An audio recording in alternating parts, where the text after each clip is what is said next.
Hello, everyone. Welcome back to another live stream. Thank you so much for tuning in for another show. Welcome to all of our members, subscribers, and viewers from all across the world. And thank you again so much for tuning in.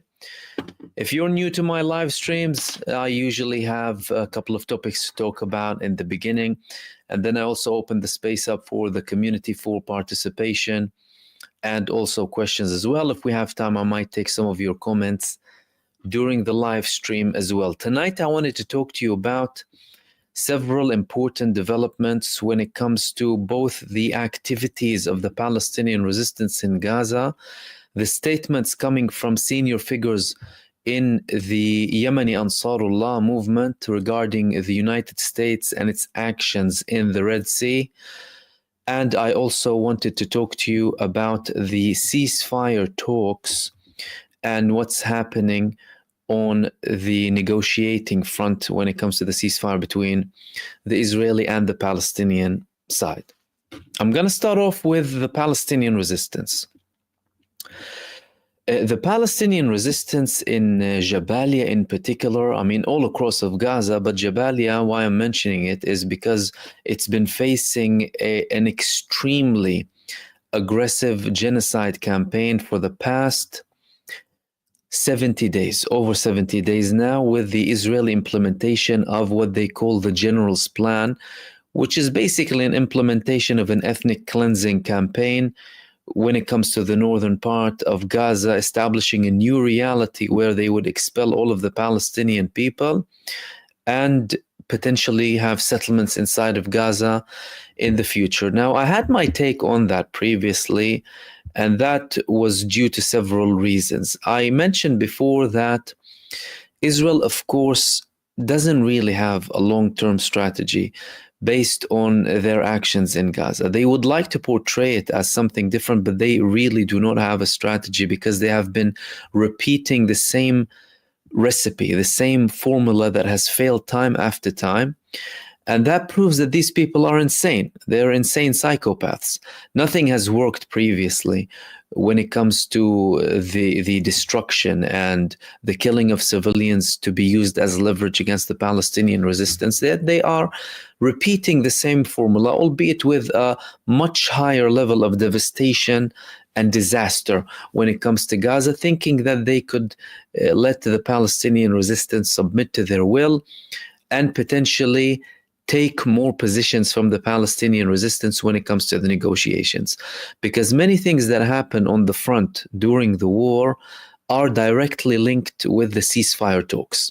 The ceasefire talks continue and there is aggression on the ground, and that happens because, well, at least from the Israeli side, for them to try and apply more pressure on the Palestinian resistance to give in, to potentially give up some of their conditions and soften their approach when it comes to the negotiations so that it's more in the favor of Israel rather than the Palestinian resistance.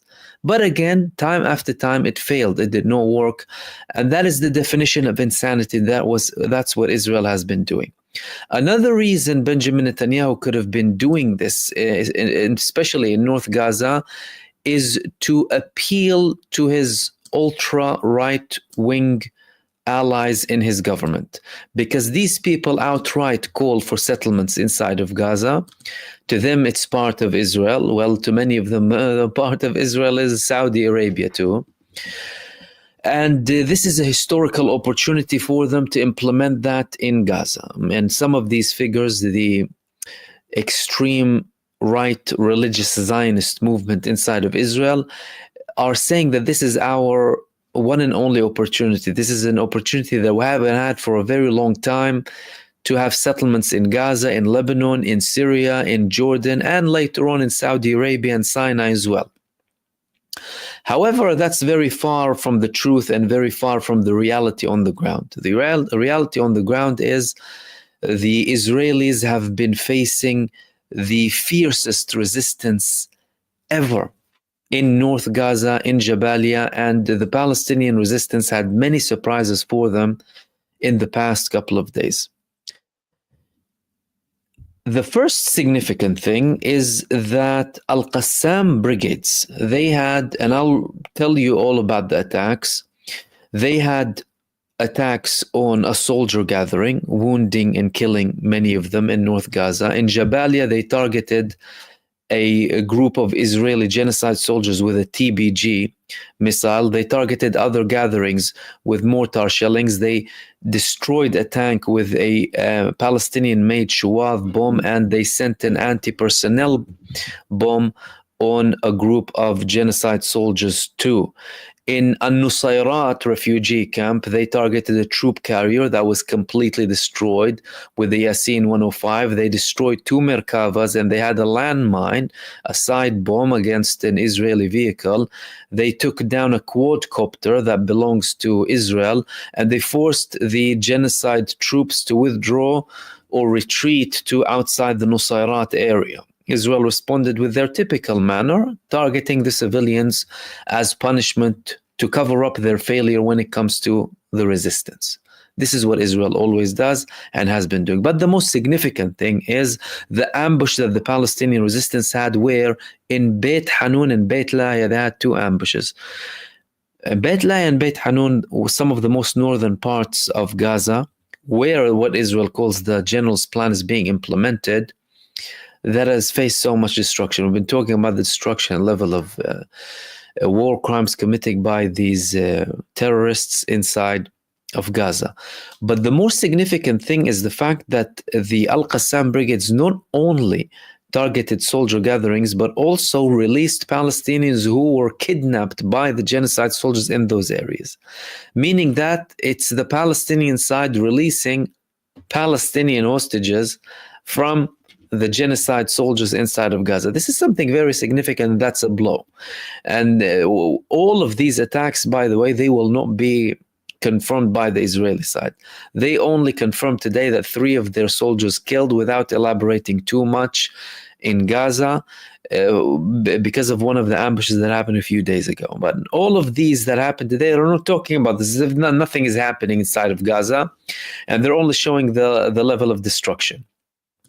Why are they doing that? They're doing that because they don't want to show the reality to primarily the Israeli public and then the rest of the world. Now, how is that affecting the negotiations? So Israel is trying to continue this aggression to have more from the Palestinian resistance when it comes to the negotiations. And what we have been hearing, that's first and foremost due to the persistence and perseverance of the Palestinian resistance. No, Israel is actually now giving up some of its previous conditions, right? So we firstly have more declarations coming from Israel and things that prove that on the ground, that there is a big development when it comes to the ceasefire. That's something I've been talking about the past couple of days, again, covering with what we have in the media and trying to read between the lines. But based on the fact that Qatar stepped in again, that Turkey is now involved, that the United States is indeed applying more pressure, Donald Trump appears to be wanting to end this before he comes to office in late January. But also there was an Israeli delegation, and of course apart from that, both Israeli and Hamas delegations being in Cairo at the same time, a Cairo delegation visiting Israel. All of these are indications that there's something going on, because Qatar withdrew before. They said we won't participate again unless we see something genuine. But now what's the interesting part? Well, there was an Israeli delegation in Qatar for a whole week. That's something that we didn't have in the past 14 months. Usually they'll go for, sometimes they'll return back on the day, sometimes they'll stay for 2 or 3 days. But this time they remained there for a week and then were called by the Prime Minister Benjamin Netanyahu. Why did he call them back? To get the briefing and try and see where they reached. And what do we understand from what happened? There are a couple of niggling points remaining, but primarily regarding the names and numbers of the Israelis who would be released in the first phase of the ceasefire. That's something that Hamas is not giving up on. It's been 14 months now, well, after the temporary ceasefire, a year now, and the conditions are still the same. There's a bit of leniency as to a couple of details, but when it comes to these people, Hamas tells them, we will only give you the names one day before, and we can't confirm if they're dead or alive. because Israel killed half of them. Israel confirmed that 33 were killed. By what? By Israeli fire. And that's something that the prisoners of war in Gaza, the Israeli prisoners of war in Gaza, also confirmed when they were released. So what's happening now? Well, Hamas are not backing. They're telling them we can't give you more than that in the first phase, and we're going to have to leave the heavyweights up until the last phase. Why? Because we need to ensure that everything is implemented. We're not going to give you everything you want on a silver plate. And if you want everything on a silver plate immediately, then you're going to have to give us everything on a silver plate immediately too. And that's something that Israel isn't interested in giving the Palestinian side. However, Israel, so far, according to reports coming from Israel, gave up two main conditions. One condition in relation to the people returning to the north, and the second one is the fact that they will not be having checks carried out on these people. So Israel before wanted to ban everyone from going back to the north. Hamas insisted, no, everyone who was expelled from any part in Gaza needs to go back to where they came, to where they were expelled from. Okay. Then Israel said, well, that's why we have the Netzarim axis now in central Gaza to check everyone. We can't have armed figures going back to the north. Hamas told them still, no. Now apparently Israel's giving up. And why is Israel saying that? They're saying it's going to be difficult to have a mechanism implemented in central Gaza that will check all of these people going back to the north. How are we going to do that? It's not going to be possible. This is their excuse. But these things are very significant. And that proves that the Palestinian negotiator, despite all of the disaster in Gaza, is negotiating from a position of power. It's negotiating from a position of power, not from a position of weakness. If the Palestinian negotiator was negotiating from a position of weakness, they would have given in and would have been begging for any ceasefire, just asking Israel to stop. That's it. Beg for a ceasefire and have everything you want. That's not happening. That is not happening. And we're seeing more Israeli concessions. However, from the Israeli side, one of the biggest problems is for Israel to reach a ceasefire.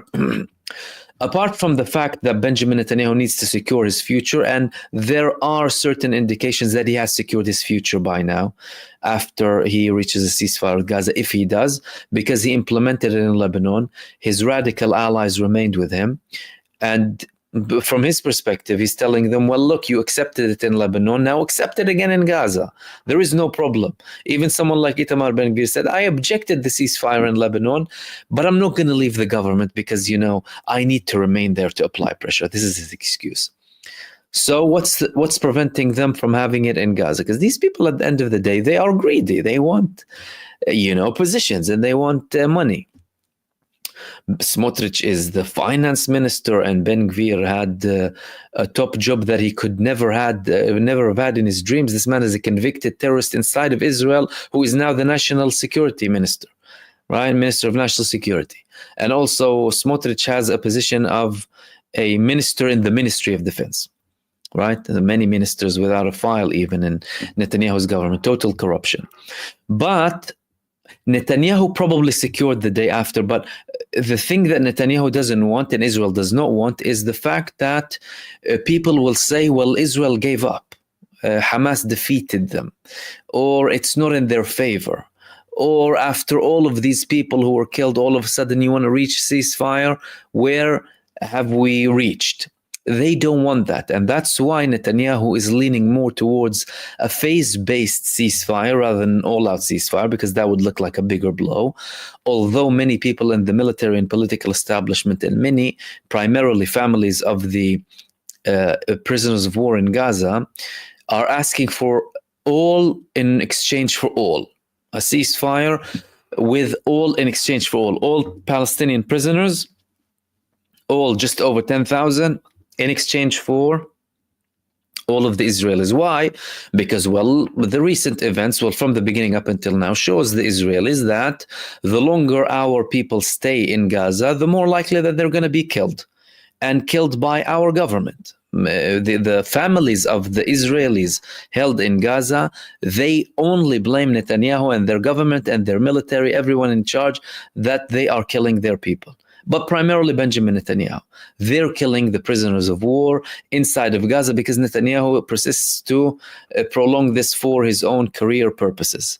And there, of course, have been developments when it comes to Netanyahu himself, when it comes to the ICC arrest warrants, the fact that he is now having to go and to the courts and face this corruption file against him. All these things are problematic. And when it comes to the ICC, that's also leverage being used against Benjamin Netanyahu from foreign countries, regardless of how much they're allied with him, how much they support him, how much they love Israel, how much they cover up the genocide. They can have more leverage against Benjamin Netanyahu, and they're not necessarily in line with everything he says, especially in the form of the United States, the most significant player in all of this. Because the United States, don't forget, they tried to have some sort of a soft coup inside of Israel when their political delegations were trying to meet with the head of the IDF, the chief of staff. And then Netanyahu did not allow. Blinken tried to meet Halevi, and then the government banned him, and they also banned him from visiting Gaza. Of course, they're allies. Of course, the United States is the big enabler, the US administration. And in many cases, they are more responsible than Israel for allowing this. But that doesn't mean they wouldn't have any differences. Even with someone like Donald Trump, who is receiving so much money or has received so much money from the Zionist lobby inside of the US. What does that all say, and where could things lead us to? Okay. It says that, well, there are, at the end of the day, more efforts being made to try and reach a ceasefire. How would Israel like that ceasefire to be? They would like that ceasefire to be similar to the ceasefire in Lebanon, where Israel doesn't immediately withdraw and they can still on the ground breach it with a side agreement with the United States, to be arrogant in front of their own population and the whole world, saying that, look, we can still do whatever we want inside of Lebanon, and Hezbollah wouldn't dare lift a finger. In Gaza, it's going to be more difficult to achieve that. Why? Because Lebanon, they did not have Israeli prisoners of war, and one of the biggest factors and some of the strongest cards when it comes to the Palestinian resistance is the prisoners of war of Israel inside of Gaza. Netanyahu tried to get rid of all of them. He couldn't. And he was very frustrated about that. Netanyahu targeted the prisoners of war, the Israelis inside of Gaza, hundreds of times to try and kill them. And he killed many of them, at least a half. Israel confirms 33 have been killed. Like I said, many of those who were released confirmed that they were targeted by Israeli strikes.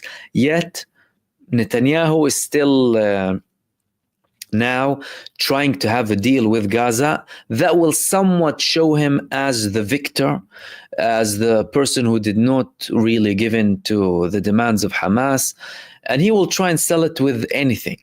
So he already has a package. He says, look, I destroyed Gaza, I killed 50,000 people, I killed Sinwar and Haniya, and I targeted Hezbollah, and he has what to say. But when it comes to the deal, it's going to be obvious. It's going to be obvious for everyone that, well, Israel indeed agreed to a ceasefire in the end. And so why did we go and send all of these people, and why were we there for you? So he has to come up with a formula that would be acceptable. So he wants to tell the Israeli public, look, I released X amounts of prisoners of war in the first knock. And look, Hamas are not going to be in power. He's going to try and come up with something to say that. But again, Israeli media, they have been saying, and you know, we've been talking about that in the past couple of weeks, that we don't know what the day after in Gaza might look like. That would be dependent on the day after the war. The day after the war, we'll only know what happens in Gaza.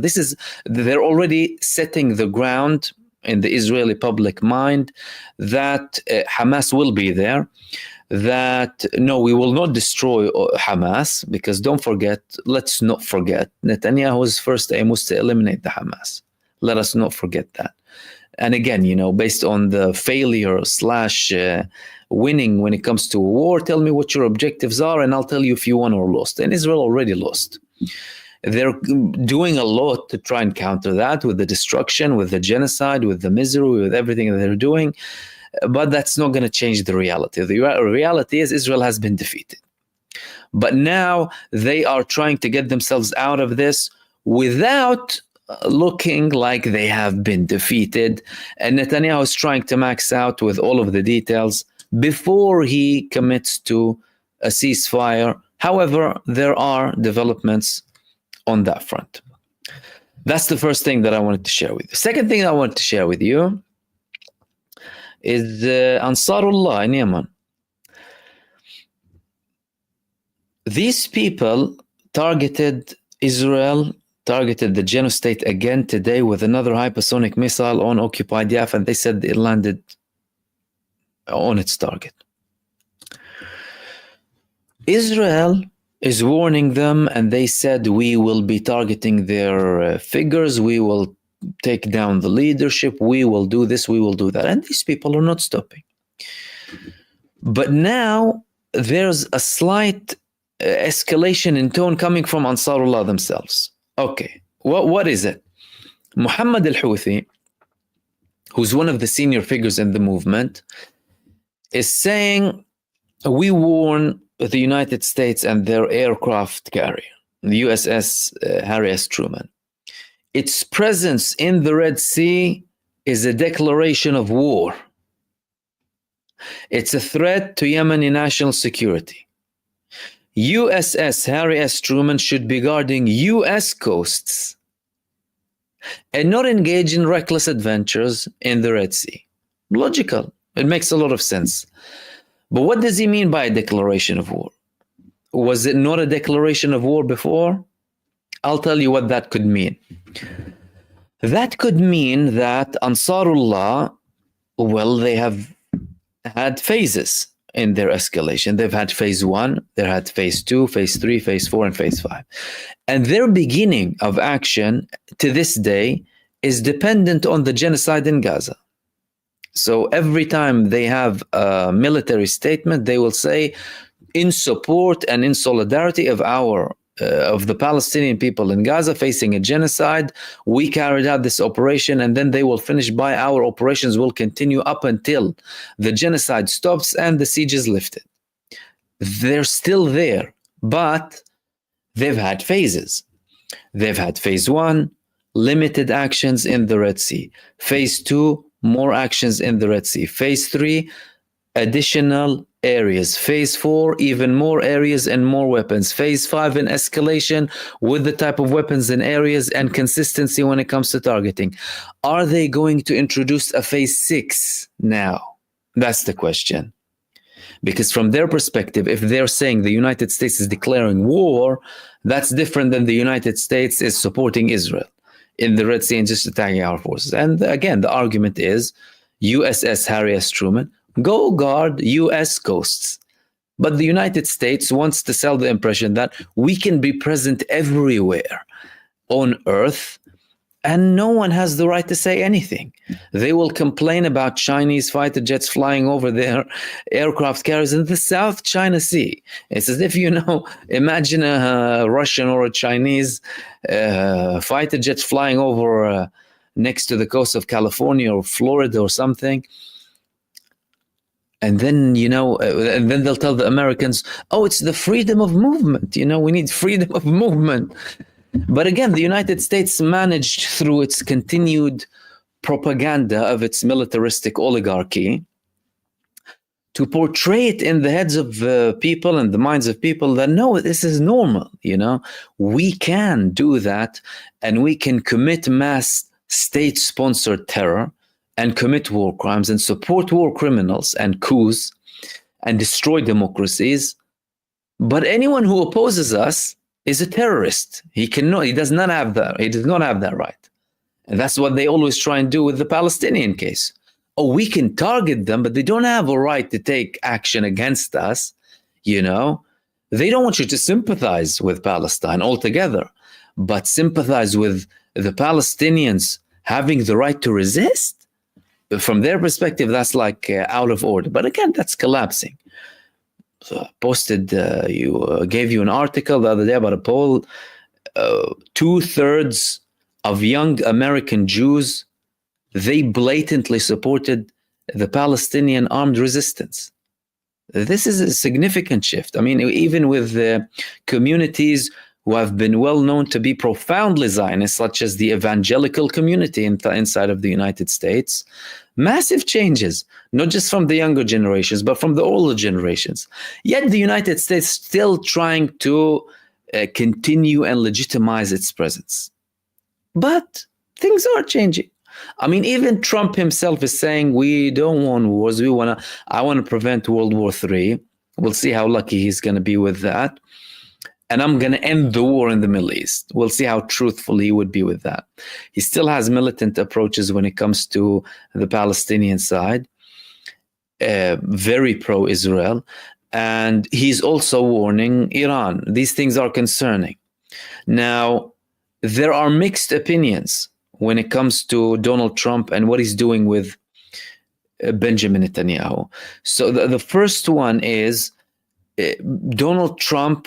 Netanyahu is only waiting for Donald Trump to come and give him the okay to do whatever the hell he wants to do. I don't agree with that. I agree with the second opinion. Is that, and that's, by the way, please don't take this as, supporting someone or not supporting someone. But firstly, Benjamin Netanyahu already got what he wanted from the Democrats in the US. But he's been committing a genocide 14 months. Who gave him that? The Democrats gave him that. Biden and Harris. They've been supporting genocide outright, despite popular criticism. More popular criticism than the Republican Party. Although even the Republican Party in the US, there's more criticism now. The second opinion that I personally think might be more accurate is that no, actually, there's more pressure to try and end this before. Why? Well, a couple of things. Number one, Netanyahu already got what he wanted. Biden, he called Netanyahu. Reports said that he swore at him, and he screamed at him, and he shouted at him, and he criticized him very well. Son of a this, son of a that. But he still gave him whatever he needed. He gave him the bombs. He gave him the MK-83, 84, everything to defend themselves, everything to attack, everything to conduct a genocide, everything to kill over 45,000 Palestinians and over 3,000 Lebanese. He was sending him 1-ton bombs to land on tents. And that's what Netanyahu has been doing. What's Donald Trump going to give to Netanyahu that Joe Biden hasn't given him? An okay to have a nuclear bomb? That's not going to happen. That's most likely not going to happen. Because that's goes beyond Israel at that point. It's more likely that there is indeed a certain effort to try and de-escalate. Especially, by the way, with the tone that came from Donald Trump, even regarding Syria. We're not going to be deploying more troops there. He himself withdrew troops from Syria during his term before, between 2016 and 2020. And, his tone when it comes to Turkey is like, oh, they've done an unfriendly move, and, Erdogan is wise, but he's not showing like he's going to do anything. And although they're supporting the SDF and Turkey is backing their opponents, so technically, by the way, the United States is supporting a terrorist group, a group that they consider to be a terrorist group, by the way, affiliated with them. They're not having that much, interest. And that shows you that even the United States, believe it or not, it doesn't appear like they have a clearly defined strategy for the near future. It does not appear to be that they do. It looks like you have senior figures in the establishment in the United States who are acting as nothing but sales representatives to the industries that they represent, really, or push for their interests, the military-industrial complex, whatever, banking, anything to do with corporation interests, oil. And they're just trying to prolong it as much as possible. Because firstly, chaos or constant military activity without a clear winner in the end, by the way, and prolonging armed conflicts makes people rich. So people need to understand that very well. But in the long-term strategy, the maintaining even the United States as the biggest superpower in the world, that's not, no one is thinking about that. They're only talking about that with the same broken record of defamation against China and Russia, who are nowhere near angels, of course. But when it comes to their leaders, at least, well, much of what they say makes more sense than what the U.S. leaders say. I mean, Biden himself, we don't know what he was saying even in the past 4 years. I mean, half of the time I was struggling to understand what the man is saying. Stumbling, falling, going blank. So it looks like, judging by the fact that first, we have a ceasefire with Lebanon. That's number one. Israel was saying we want to destroy Hezbollah, but there's a ceasefire with Lebanon. A ceasefire that will return Hezbollah to the same position he was in before entering the war. And that's a massive win.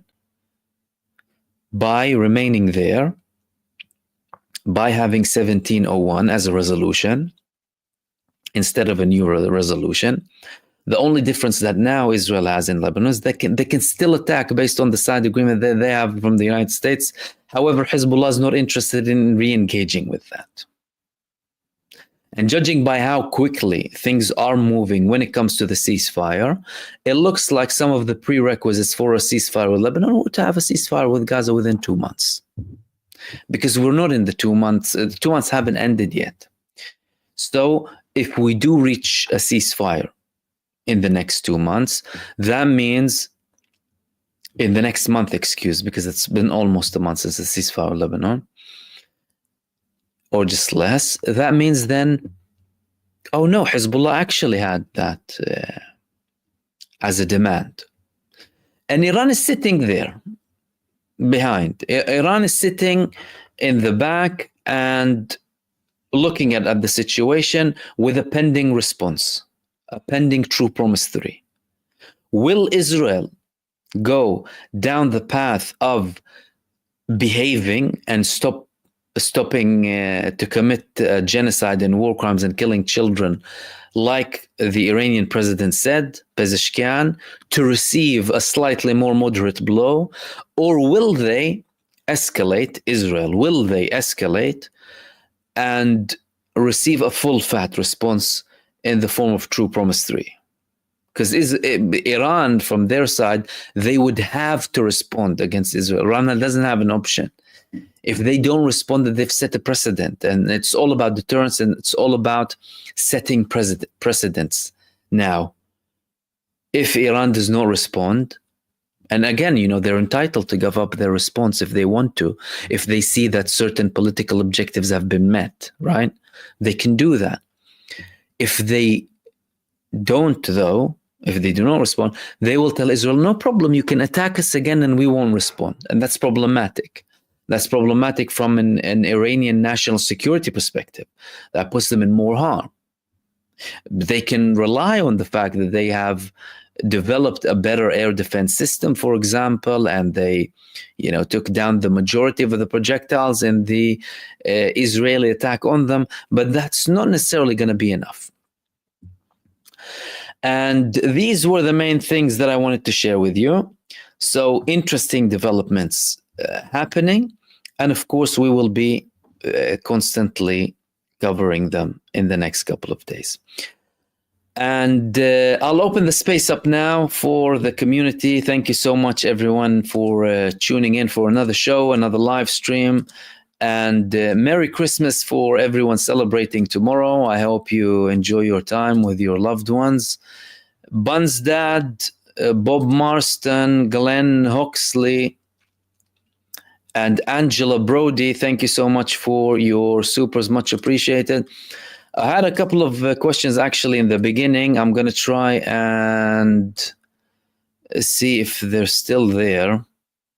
Okay, one of them was what's happening in Egypt. Someone asked me what's happening in Egypt. I'm sorry if I forgot it. And if anyone has questions now, just don't forget to highlight them so I can reach them when I go down to the bottom of the chat.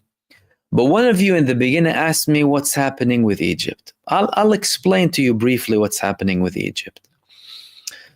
Egypt is still in a position to try and suppress any sort of revolution essence inside of Egypt, because we've had this big change in Syria. Don't forget what was labeled as the Arab Spring started with a Tunisian man who had a selling table on the side of the road. The government was banning people to sell, and the man, as a protest, burnt himself alive, and he started a protest that later led to a revolution.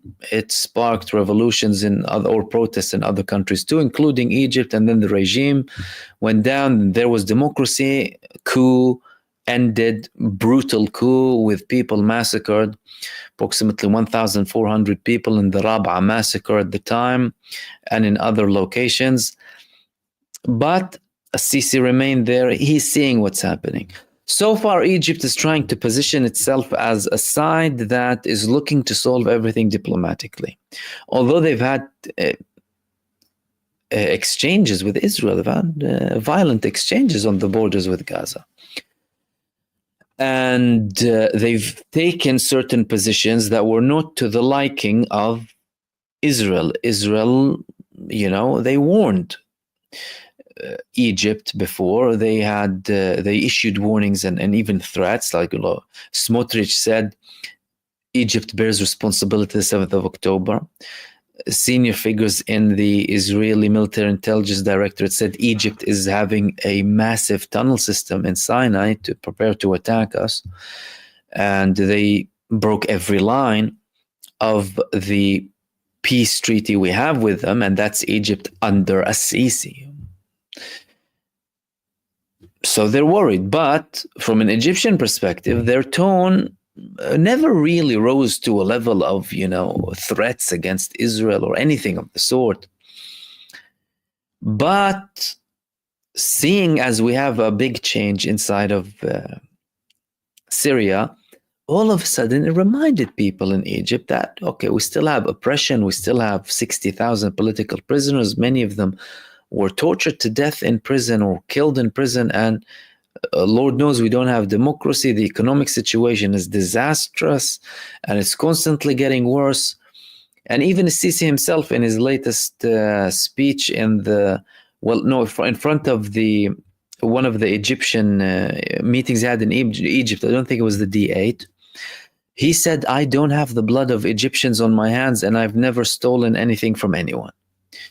And that started to raise more suspicions with the people in Egypt. Why are you even saying that? If you haven't killed anyone, why are you saying, I haven't killed anyone? Well, of course you, at the end of the day, it came in a bloody coup. And there have been protests inside of Egypt. The question is, will they be significant to a level where they will threaten the establishment inside of Egypt? Because there's a very big difference between what happened in Syria and what's happening in Egypt. Egypt, all of the forces in the hands of the military. It's in effect a military state. If the country collapses altogether, the military will remain, because the military in Egypt, they have their own industries, they have their manufacturing, they have their own economy. They can function, even if the whole state collapses. But in Syria, the situation was different. There are no armed groups capable of, overthrowing a government. And the position and the situation of the Egyptian army isn't what was the Syrian army was in. However, there have been certain protests inside of Egypt. I mean, so far, it hasn't been to a level where, there's any kind of imminent threat. maybe they would escalate. And we'll of course cover everything if things do. And that was from actually Bondu. Thank you. And he also said, any new on what Yemen hit? They said a military target in occupied Haifa. Israel did not elaborate, but now they're escalating. And I assume, and I wouldn't be surprised if Ansarullah introduce a new phase based on their recent statements. And thank you everyone for participating as well. Let's go to your next question. And don't forget to highlight them. Of course, we will, miss some of the comments, but I'll try and reach the ones that are highlighted with the time that we have.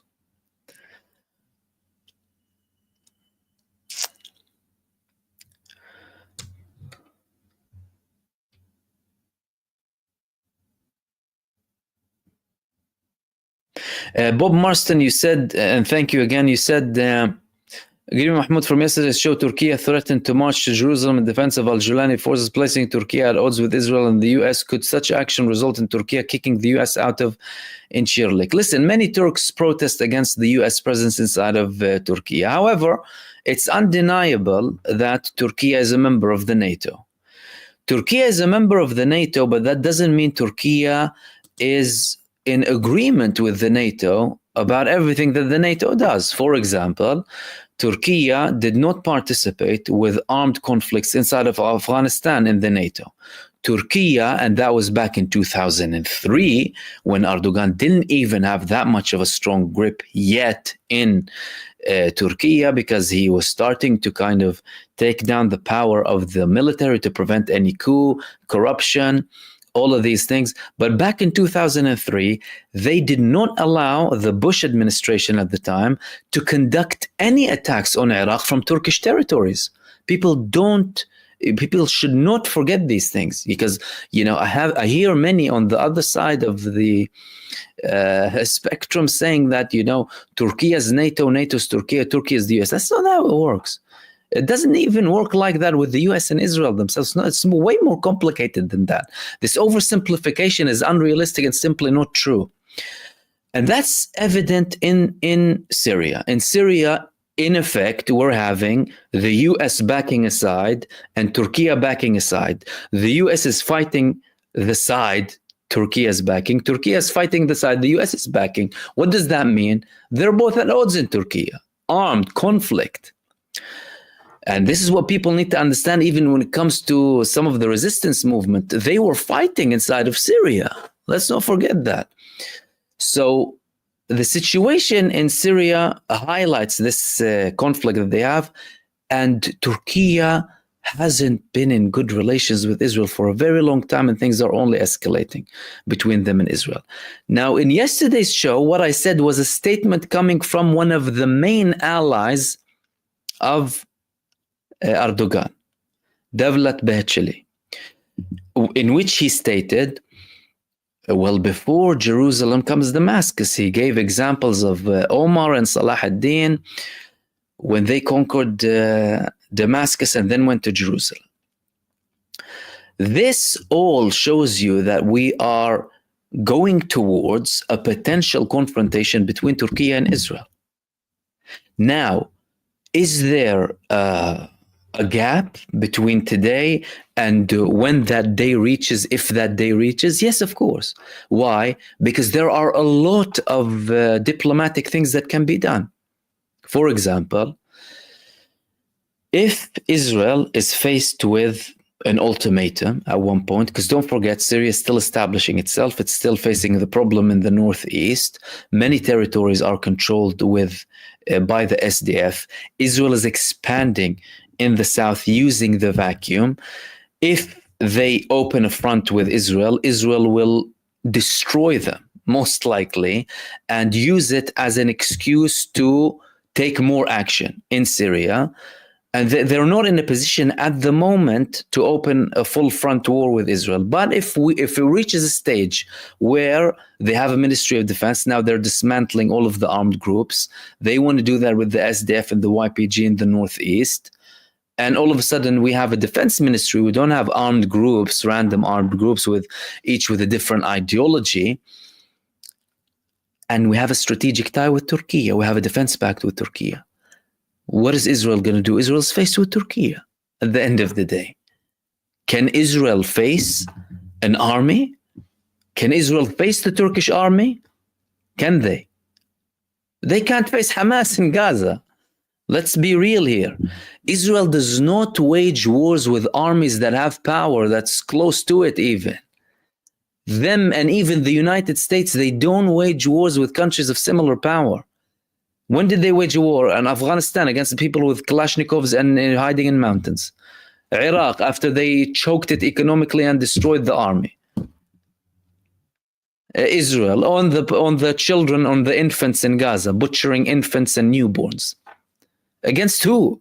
Turkey? Do you think Israel will go on war with Turkey?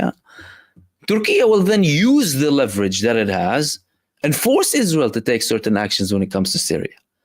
Even if the Syrians still don't have a fully fledged strong army, although that can happen pretty quickly, by the way. A new Syrian army can be rebuilt in a very quick manner. And I hope that elaborates. That was from Bob Marston.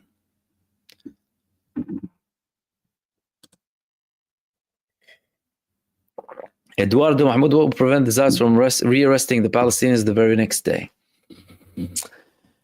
Well, on the ground, it would be hard to prevent them, especially if they would be released to the West Bank, because in the West Bank, there is a Palestinian authority that is siding with Israel against the Palestinian people. In Gaza, if they retreat or if they withdraw from Gaza, how can they go and arrest them? They can potentially target them and kill them, but not arrest them. And if they are abroad in a country that Israel would view as a country where it would be problematic to assassinate them in, they would not. If they're in a country where Israel has carried out targeted assassinations before, they could target them. Nothing can, ensure that Israel won't target them again. And they have done that before. There would be certain mechanisms taking place. But those mechanisms, they cannot guarantee everything in full. TMZBG, do you think Iran and Turkey alliance is far-fetched if it comes to it, and what's being considered by Iran to get weapons to the resistance? Well, Turkey and Iran have never cut ties. Turkey and Iran are economic partners. They have just signed a strategic economic agreement worth 90 billion. No one can say that Iran is at war with Turkey, but Iran is a competitor to Turkey. And Turkey wants to be the most powerful force in the Middle East. Iran gained more and more popularity in recent months after they blatantly targeted the Genostate, whereas Turkey was viewed as a side that was talking more rather than acting. In Syria, they were fighting against each other. So Turkey had interests inside of Syria, and Iran was supporting Bashar al-Assad. They were fighting together there. So in Syria, they had a very big conflict. Now, the Iranian presence in Syria came at odds with the majority of the Syrian people too. Why? Because they, alongside Russia and Hezbollah at the time, were viewed to be as the side supporting a dictator against the people. The argument that came from Iran and Hezbollah were not supporting Bashar al-Assad, were actually supporting Syria as a state. That wasn't very convincing. Even with cheap talk about the head chopping and sectarianism and what have you, there was evidence of that coming from the sides that Iran was supporting inside of Syria, undeniably. So there were negative things on both sides, and there was a big conflict. But the narrative that Iran was trying to sell inside of Syria wasn't really working, even for the fans of the resistance and Iran's position when it comes to Palestine. Okay, what did they do? They reached the Astana agreements. So they sat down together. Turkey and Russia and Iran, they sat down, they had the Astana agreements, there was a big understanding.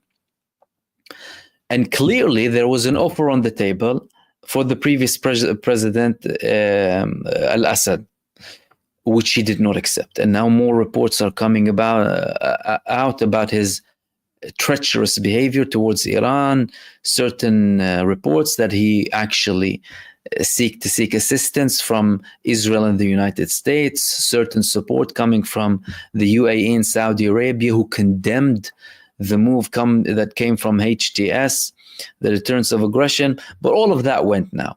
Short moral of the story is they were opponents. They faced each other inside of Syria, but that did not let them cut ties or not sit down together. Because when you talk about politics, the countries know that they can fight in certain arenas and have bigger interests. Now, how is it going to be implemented in the near future? Well, firstly, they're still having ties. That's number one. Secondly, Iran knows that it lost its influence inside of Syria. But it's lost its influence inside of Syria not to a level where it would completely cut ties with Syria. The problem is with certain statements coming from Iranian officials when it comes to Syria, that are still hostile towards the interim government, right? Although their tone started to change from the beginning in general, but there are still certain tones, against the new government inside of Syria. Although, Shara himself said we wouldn't mind having strategic relationship with Iran so long as they don't interfere in what's happening in Syria. We're talking about a man who was head-to-head with them and with the armed groups that Iran was sending inside of Syria. What's being considered by Iran to get weapons to the resistance? Well, firstly, no one can claim that they know all of the path of the resistance from Syria to Lebanon. Well, what do you think, that only airplanes used to come to the Damascus airport and pass? And that would be naive to think that. How do weapons go inside of Gaza? From Egypt? Think about it. People need to realize there are certain things we don't see. And I wouldn't be surprised if there are still certain routes from within Syria going to Lebanon now, without anyone talking about it, and with all of the declarations from Syria and from Iran. But they have other ways. One of the ways was, directly to Lebanon. Well, you have an airway to Lebanon. What's the problem? Having a relationship with a couple of people in the Hariri airport or something, it's not a big deal. And don't forget that Hezbollah have changed their tone with HTS, and they're, having more cuddly talks now with them. They've had an encounter in Homs, the two armed groups, when Hezbollah sent forces to try and help Assad, but then retreated after they were met with HTS, who told them, let's not fight, let's end it here, these guys are retreating. And then they were like, okay, no problem. Senior figures both from Hezbollah and HTS. And the communication is still going. And Ashara himself, Al-Julani, when he met with Jumblat recently, was a senior political figure of one of the socialist movements, and he's a senior figure in the Druze community in Syria. He met with Al-Julani. Julani told him, we're looking to build a strategic relationship with Lebanon without interfering with anything and forgetting about the past. Well, the past that was very bloody. They were fighting each other. They were head-to-head with Hezbollah in Lebanon. There's no denying that. But let's not underestimate what Iran can do. And let's not, act like we know everything that was happening in Syria or the roots. Couldn't they have had metros under the ground in Syria, from Syria to Lebanon? If Gaza has a tunnel system that hasn't been uncovered by Israel, right, or found out by Israel, when they have been there for 14 months exploding everything, couldn't have Iran and Hezbollah built a sophisticated tunnel system inside of Syria where they can have something passing, or at least from certain parts? Don't forget about the border size and the deserts that they have, and the fact that you don't have a wall separating all of that. There's lots of stuff going on. But of course, when it comes to the public talk about what's happening, well, at the end of the day, they lost someone who they sent people to die for. And they're getting criticized, by the way. Hezbollah, they have internal criticism. So why did we send people to die for this man when he fled eventually? And likewise in Iran. Some people who refuse to see the bigger picture will say, oh, no, it's all a conspiracy and these people are still the same. And. Fine, you can believe that if you want, no problem. But the situation is way more complicated than that. And what I can say is both Turkey and Iran are mature enough to continue dealing, and they both realize that they both need to be powerful and coordinated for the whole region to prosper, ideally with Egypt. But again, these dealings and these coordinations can't come at the expense of lack of basic rights when it comes to the population. And I hope that elaborates. That's from TMZBGD. Thank you so much for that. Let's take a couple of more questions before we wrap up.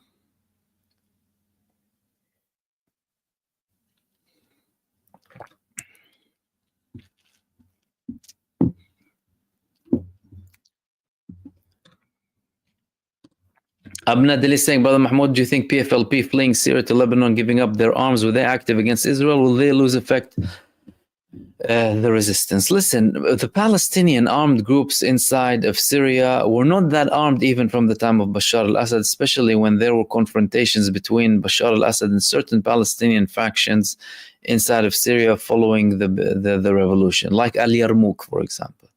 Because from a Palestinian refugee perspective inside of Syria, there was a split. There were those who supported al-Assad, and there were those who supported the revolution. So al-Assad realized at the time that it's dangerous to have armed groups within.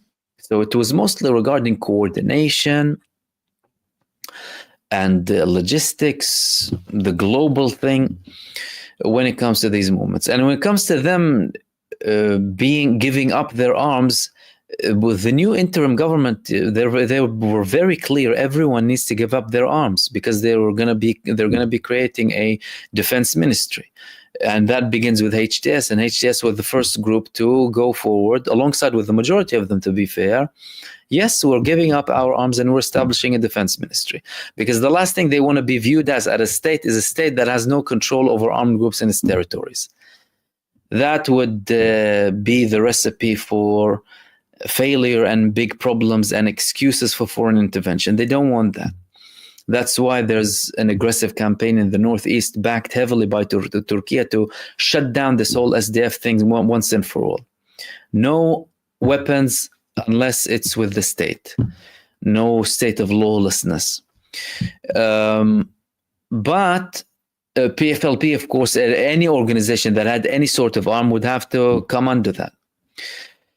Were they active against Israel? We haven't seen really many actions from them against Israel. The most significant actions were in the 80s by the PFLP, in the beginning of the 90s too. Of course, there was coordination, there was activity, but the armed Palestinians abroad are mostly armed in Lebanon, by the way, more than they were even in Syria. So I hope that clarifies.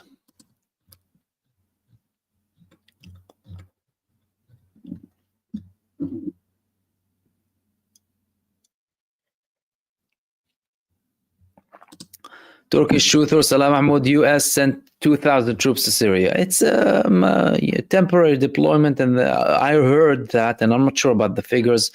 They went from the eastern Iraqi border to Syria. They say it's to fight ISIS fighters. Yeah, the United States established ISIS. Why now as an excuse? Listen, I spoke the other day about the prospect of the United States all of a sudden releasing everyone from ISIS to have an excuse. Turkey already passed them, and even the interim government, we will fight ISIS. Al-Julani himself, wasn't he a member of ISIS at one point who left them and then started to fight them? Weren't ISIS fighting the Syrian armed groups, the armed opposition? They were. And that will happen if you have bigger numbers being released. But if they would be released, who would be releasing them? The new interim government told the Americans, if your excuse is ISIS, we'll secure the prisons. Because now what the United States is saying is, we trust the SDF to secure the prisons more than we do other people. Firstly, who are you, the US, to be present anywhere in the world? You go back to California, New York, and Washington, and Florida. That's your country. The rest of the world is not your country. You can have relations with them, dealings, diplomacy, trade, whatever it is, not dictating. You shouldn't have forces there dictating what happens against the will of the people. But of course, they're trying to save as much face as possible and protect their interests inside of Syria, that primarily revolve around oil, by the way. However, Turkey and the new Syrian interim government, they will not be backing down, I'm telling you from now. Firstly, they took over more territories from the SDF, even territories where the US warned them not to even touch. So clearly, not Turkey, neither Turkey nor the Syrian interim government are listening to the US. Kurilla was there, no one cared about him. That's a big problem for Israel, because Israel has an interest in US forces inside of Syria supporting the SDF, because they would want strategic relationships with them too. Because Israel's main aim in Syria is to have it divided. They want to have a part of the southwestern Syria, complete land grab. But again, that will not likely happen if we have a Syria turning in a full state position, having a defense pact with Turkey. That will not happen. And that won't happen without US support. Now, the US, from an Israeli perspective, isn't doing enough. Israel would love the US to do more. However, based on the pattern that we have of the US slowly retreating from the world, stopping this police act or a massive dictator act of the whole world by brutal force and terrorism, I don't think they will people. Who are you fighting against? The natives, number one. Two, well, are you going to fight Turkey? Trump himself said, our army is worn, their army is not worn. And that's why they're conducting terrorist activities in Turkey. Today, they've had an explosion in one of their weapons factories. The other day was something to do with their with the Turkish Air Force or something. Why are they doing that? For whose sake exactly? It's because Turkey is becoming more independent, more self-sufficient when it comes to arms, big manufacturer, and fighter jets, weapons, drones, missiles, defense systems, and they're a member of the NATO. But again, that doesn't say that they have to agree with everything when it comes to the NATO. And Syria is a big proof. And by the way, not just reports of shelling from Turkish troops on an extraction facility. Listen, it wasn't only shelling from Turkey. Turkey has been on a massive campaign in the northeast. Every single day almost we have fighter jets and or UAVs from Turkey and targeting simultaneously with SNA and opposition forces, with an interim government advancement in the northeast, because they have to get it over and done with once and for all. And the SDF's excuse is only there primarily to push for the US narrative, by the way. They're just a US proxy, nothing more, really. You wanted al-Assad gone. That was the main thing. Assad is gone. They raised the new government flag now.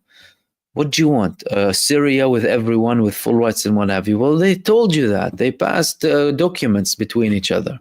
So what's prolonging the problem? The US is prolonging the problem. Wherever the US is present, you'll have problems. But again, I don't think that will be lasting for very long, by the way. And Zaima, you're talking about the munitions explosion in Turkey. Yeah, this is what I was just talking about.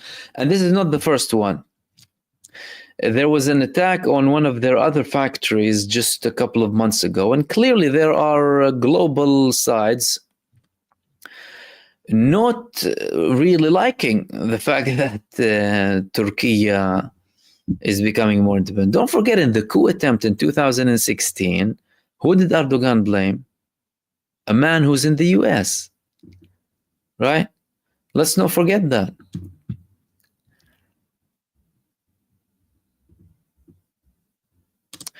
TMZ, what's new with the ceasefire deal? Like I said in the beginning, if you would rewind to the beginning of the live stream, more reports about the fact that we're closer. Israel having some more concessions, but still trying to extract more from the Palestinian side, especially when it comes to the numbers of people released in the first knock. And how is Iran and Russia dealing with Syria? Well, Russia is saying that they raised the new flag in Russia, and they said we will be dealing with any new administration. Iran, there was a tension because I heard one of the embassy workers was killed in Syria. That was problematic. Not sure if it was an attempt to try and stir more problems or if it was genuinely coming from someone in Syria. And then Iran is asking them to deal with that promptly. But Iran did not rule out. They said they don't have official ties yet with the direct talks now with the new power in Syria. But they're speaking with other countries in relation to Syria. But let's not forget, Turkey sat with both of them. I mean, that's the key thing here. Turkey sat with Iran and with Russia before the turns of aggression started, primarily by HTS. And they told them what's happening. It was already happening, of course. There's a momentum, of course. And Russia and Iran agreed. Can someone disagree on that? That Iran and Russia did not take any action to support al-Assad? Why did they do that? So there was clearly coordination there. Now, how or when will they have this dealing with the new government? To what level? Only time will reveal. We're still in the beginning here. The new Syrian interim government, they did not rule out a strategic relationship with Iran blatantly. Al-Julani himself said that, nor with Lebanon. I didn't hear him say that with Russia, though. But we'll see what happens on that front. But so far, they're realizing that things have changed. They're changing their tone themselves. And they're accepting the new reality. Some sides choose to be in denial, which is normal, you know. But again, you know, the tone coming from them, from their media, is generally understanding that there's a new reality happening in Syria, but it's too early to understand, you know, where things would go and to what level. No one can really say, well, this is where things are going. We can only assume where things are going based on things that we see. But to say that, you know, all of a sudden, like some people were saying, it's going to be like, Assad's going to return, and these people, it's like Assad's going to return, planning a counteroffensive from Russia. The man fled his country. He said before, no president should leave his country unless the people want to. Was that a recognition from Assad himself that the people wanted him to leave and therefore he left? He said before, no president should leave his country if it's, you know, not genuine from within. But if his people want to, that's the only way he can flee. So did he accept it and he fled? And then it's finally sunk in with Russia and Iran. And again, you know, we've had massive changes in the past 14 years, from the beginning, from the Western involvement, from to the Astana, 4 years of ceasefire, and then Assad not accepting everything. Well, not accepting to have a new government, primarily because the Astana talks were there to establish a new political reality in Syria where everyone is included. But he, of course, did not want that.